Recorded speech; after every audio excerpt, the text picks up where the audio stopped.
En venir à Johnny Depp, je crois que tu nous parles de danse, Marine. Oui, ce soir, je voulais vous apprendre la bourrée. Alors attention, à consommer avec modération. Quand je parle de bourrée, je vous apprends pas à être bourré, bien sûr. Pour ça, Non, c'est fait. personne n'a besoin de moi spécifiquement sur ce plateau, mais peut-être que vous connaissez cette danse. 3 pas en avant, un pas en arrière. Quelque chose me dit que malgré tout, tu ne parles pas de danse, pareil. Non, je vais plutôt... Une petite métaphore. Exactement, et je vais pas du tout me la jouer Véronique et Davina, c'est clair. Ce dont je parle en vrai quand j'évoque les pas en avant et le pas en arrière, c'est la notion de backlash.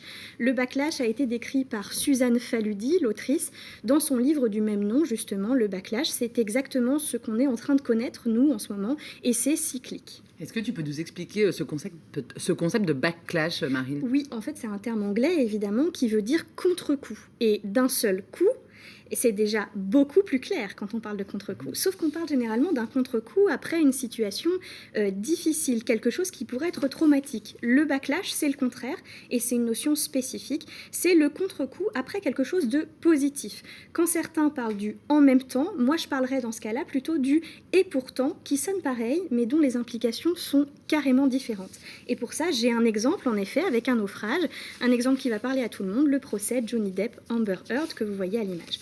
Dans cette affaire post-MeToo, tout est en théorie fait pour prouver les violences masculines. 12 situations de violence conjugale sont prouvées durant l'audience. Johnny Depp reconnaît certaines choses, il y a des vidéos, il y a des témoins, et pourtant, Amber Heard, pour avoir proféré un tout petit mensonge durant tout ce temps-là, n'est plus vue que comme une menteuse, alors que Depp passera son temps à mentir en ne reconnaissant pas les faits, pourtant démontrés, et il en sortira gagnant, médiatiquement parlant à minima. D'ailleurs, tout comme le procès d'Outreau, je fais ce parallèle, on voit bien que le procès d'Outreau, c'était le procès des enfants qui mentent, et bien le procès Depp-Heard va rester dans notre histoire, malheureusement, comme le procès des femmes qui mentent. Et ce, alors même que Johnny Depp a lui aussi été condamné, je le rappelle. En quoi cette situation dramatique est la démonstration du backlash, justement? Le MeToo, ça a été une révolution.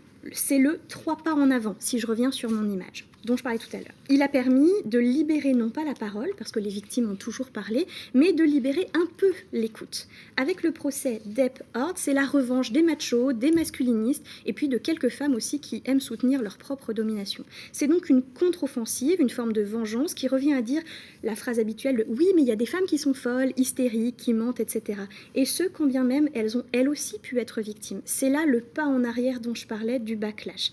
Cette affaire, elle en est l'illustration, malheureusement parfaite, parce qu'elle fera encore en quelque sorte jurisprudence dans tout ce qui concerne l'avancée en matière de droits des femmes. Avant, on avait le « oui, mais il y a des femmes qui mentent ». Là, ce sera « oui, mais il y a des victimes qui mentent ». Regardez Amber Heard. Il y a l'idée, Marine, qu'une victime doit être parfaite pour être entendable. Exactement, malheureusement, et comme j'ai parlé d'Outreau précédemment, je vais tirer le fil de ça. Je vous montre donc cette courbe-là que vous voyez à l'écran, que j'avais déjà montrée précédemment sur ce plateau. Ce qu'elle nous montre, c'est que quand une situation est fortement médiatisée, elle a un impact sur l'opinion, mais aussi et avant tout sur les victimes.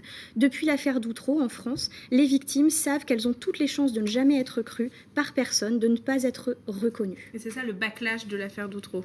Absolument. Au départ, cette affaire, elle devait être une grande affaire contre la pédocriminalité en France. On sait combien chez nous c'est une réalité grave, malheureusement.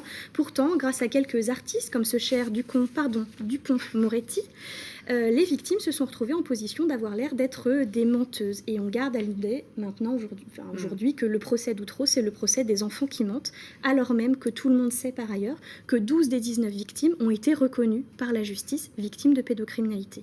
Aussi, à mon sens, dire à des victimes par principe « je te crois », c'est pas considérer qu'une victime doit être parfaite pour être une vraie victime. Même les personnes que l'on déteste, et c'est important de le dire, peuvent être victimes, et ce dont elles ont besoin dans ce cas-là, c'est pas de notre jugement, mais de notre empathie. Merci Marine pour cet éclairage nécessaire et